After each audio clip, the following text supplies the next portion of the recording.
details. Someone like David. As they stood on the stairs of the church together, waiting for instructions on where to go for the photo session, Chelle tugged on David's arm again. He inclined his head to hear her. "Do you have a condom?" she asked softly. His head snapped around, and he met her eyes. "A what?" The photographer asked them to stand and pose. Chelle faced forward with her best photogenic smile and said through her teeth, "You heard me. I don't want to explain myself. Either you have one or you don't. You can give it to me or not, but let's not talk about it." The photographer moved on to take a photo of Melanie with Charles. Chelle shook her head in disappointment. It was probably too much to expect a man like David to have one. Chelle felt something pressed into her hand. She looked down, and a huge smile spread across her face. She tucked the condom into the side of her lace bra, then went up on her tiptoes and gave David a kiss on the cheek.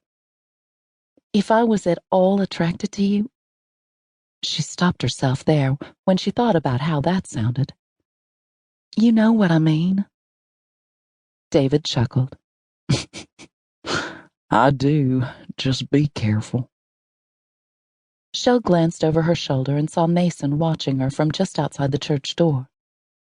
She turned away with a smile she was sure was even brighter than before. "I don't want to be careful. I want to be spontaneous for once. And tonight I'm going to be." For the next hour, the bridal party was shuffled around the church steps and lawn for individual and group photos. The day was getting warmer, but Chelle didn't mind. She felt like she floated from one shot to the next. All she could think about was the man who looked like he was waiting for her to finish. Near the end of the session, the photographer asked if he could take one more shot of her alone. She posed beside a tree and looked over the photographer's shoulder to see if Mason was still on the church steps. He was. Their eyes met briefly, and Chelle's libido went into overdrive. How could I feel this good when we haven't done more than look at each other? "Have you ever thought of modeling?" the photographer asked. "You have a presence that's truly captivating, an expression that could sell anything. I can't quite describe it, but it's beautiful." "Thank you," Chelle said with a smile that could not be suppressed. Although she dreamed of doing something outside of helping her parents run their ranch, she was realistic about her looks. She also knew exactly what the man could likely see in her eyes. She'd never been as excited about anything as she was about testing whether or not kissing Senator Thorne could possibly feel as good as she imagined. "I have to go." On any other day, Chelle would have played harder to get. She would have pretended not to notice how Mason was watching her, as if she were his prey for the evening. That day, however, she wanted there to be zero chance of him losing interest and moving on. A man that hot could tempt a few of the married women to consider bending their vows a bit, and that was not a risk she was willing to take. She hiked up the bodice of her dress and walked up the church steps to where Mason was standing. She didn't stop until she was about a foot in front of him.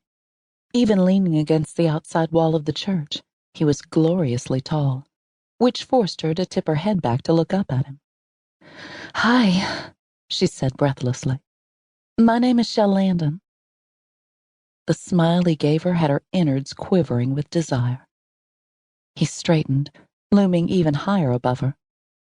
She stared into his blue eyes, wondering if there was anything more beautiful on the whole planet.